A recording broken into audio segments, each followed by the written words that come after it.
తెలంగాణలో PCC chief మార్పు జరగబోతుందా? మంత్రుల మాటలే ఇందుకు నిదర్శనమా? ఇంతకీ తెలంగాణ కాంగ్రెస్ లో ఏం జరుగుతుంది? త్వరలోనే మార్పులు ఉంటాయా? ఒకవేళ పీసీసీ చీఫ్ ను మారిస్తే తర్వాతి చీఫ్ ఎవరు? ఇప్పుడు ఇదే అంశం తెలంగాణ రాజకీయ వర్గాల్లో హాట్ టాపిక్ గా మారింది.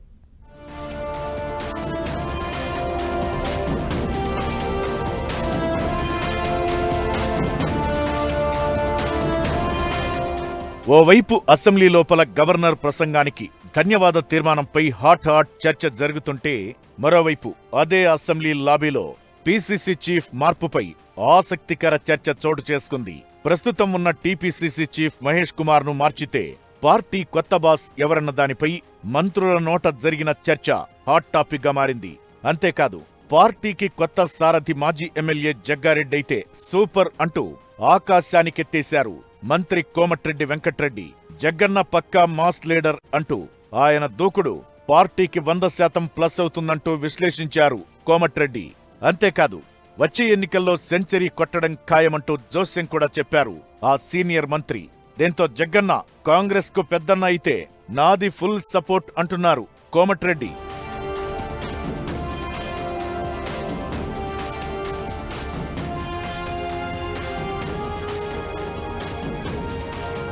ఇదిలా ఉంటే మరో సీనియర్ మంత్రి శ్రీధర్ బాబు నోట కూడా కొత్త పీసీసీ చీఫ్ మాట రావడం మరింత ఆసక్తిని రేపింది.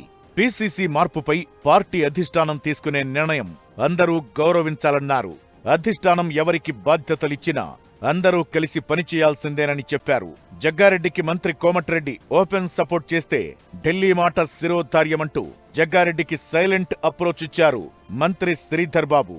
టీపీసీసీ చీఫ్ పదవి అంటే కేవలం ఒక పోస్టు కాదని, రాబోయే ఎన్నికల దిశను నిర్ణయించే కీలక బాధ్యత అని తనదైన ముక్తాయింపునిచ్చారు దుద్దిళ్ల.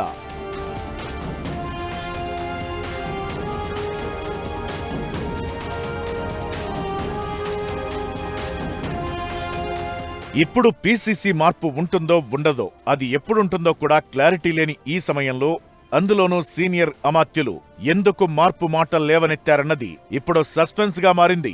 ఇదంతా విన్న మిగతా హస్తం నేతలు మాత్రం కాంగ్రెస్ లో ఎప్పుడు ఎవరు ఏదైనా మాట్లాడే స్వేచ్ఛ ఉండటం కామన్ అంటూ సెలవిస్తున్నారు.